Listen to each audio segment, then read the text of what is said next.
Ассалаумағалейкум. Еліміздің Астанасының тікелей эфирінде қорытынды жаңалықтар, студияда Бауыржан Бақытбекұлы.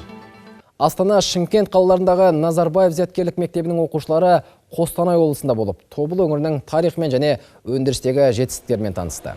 Тәуелсіздігіміздің 25 жылдығына орай ұйымдастырылған туған жерге тағзым экспедициясының бұл сапары бір аптаға жалғасты.